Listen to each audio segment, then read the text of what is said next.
dadweynaha ku dhaqan magaalada Kismaayo ee xarunta gobolka Jubbaland hoose iyo mas'uuliyiinta ugu sareysa maamulka Jubbaland ayaa si weyn garoonka diyaaradaha Kismaayo ugu soo dhaweeyay ciyaartoyda xulka Jubbaland kuwaas oo dhawaan ku guuleystay hanashada koobkii ciyaaraha gobolada dalka ee ku soo dhamaaday magaalada Muqdisho. dadweynaha ka qayb qaadanayay soo dhaweynta ciyaartoyda xulka kubadda cagta ee Jubbaland oo muujinayay farxad isla markaana sitay caleemo qoyan iyo astaamo ay ku muujinayaan xulka muroodiyaasha Jubbaland ayaa sidoo kale soo bandhigay ciyaar dhaqameedyo kala duwan. xulka kubadda cagta Jubbaland oo uu horkacay senator Cabdullaahi Sheekh Ismaaciil Fartaag oo kamid ah mudanayaasha baarlamaanka aqalka sare ee federaalka Soomaaliya markii ay ka soo degeen gegida diyaaradaha waxaa si maxabaysan u soo dhaweeyay dadweynihii kala duwanaa iyo mas'uuliyiinta Jubbaland. soo dhaweynta kadib hoolka nasashada ee garoonka diyaaradaha waxa warbaahinta kula hadlay madaxweynaha Jubbaland Axmed Maxamed Islaam Axmed Madoobe waxaana uu sheegay waa sharaf weyn in maanta inaan halkan ku soo dhaweyno annaga oo mas'uuliyiintii iyo shacabkii Jubbaland gaar ahaan Kismaayo ay maanta wada joogaan garoonka diyaaradaha ee magaalada Kismaayo xarunta gobolka oo la soo dhaweynayo xulka ciyaartoyda Jubbaland iyo macallimiintooda iyo mas'uuliyiintooda iyo munaasabadda ay ahayd koobkii ciyaartii labaad ee bilowga ciyaaraha dowlad goboleedyada ka dalkooda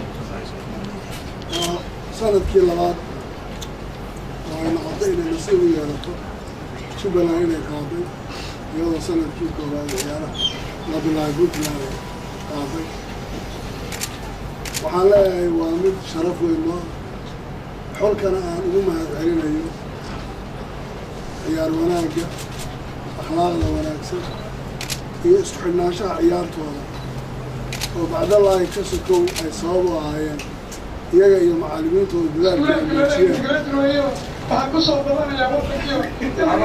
inay u ahayd sabab intaasoo dhan. waxaan rabaa inaan xuso macallimiintoodii gaar ahaan ariigi oo ahaa waayo arag soo ciyaaray soo ahaa macallin taariikhda ciyaartii maroodiga gobolka Jubbaland hoosena wax soo ahaa iyo asxaabta. waxaan rabaa inaan saaxiibka u sheego rag badan oo xulkii Jubbaland hoose ahaan jiray u soo ciyaari jiray maanta inay garoonka joogaan oo saaxiibadii oo qaarkooda koobka u dhiibay. waxaan rajaynayaa mar la kaftamayaba waxay ahayd ra'iisul wasaaraha wuxuu yidhi Kismaayo 8 xaraf bay ka koobnayd 8 xaraf way dhamaadeen.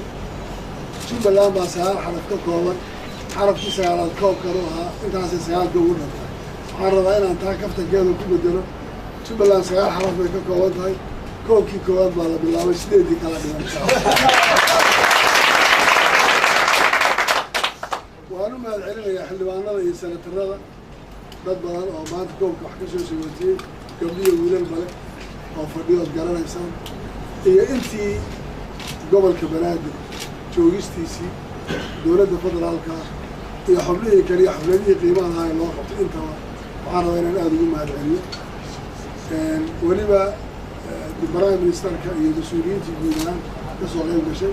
waxaan rabaa inaan xuso weliba gabadha wasiiradda dhalinyarada iyo isboortiga Khadiija oo iyaduna door fiican ka ciyaartay abaabulkii isku duwidda. waxaan rabaa inaan iyagana u sii ambaliyeeyo tubta ganacsiga Soomaaliyeed oo casho sharaftii ugu badnayd xamaasadda lahayd ku qabtay magaalada Muqdisho oo iyaguna lahaa mataqaanaa gogosha ay dhigeen casho sharaftaas. Sabir Abdulqaadir Rusam Sabir Honesty Television Somali Cable Kismaayo.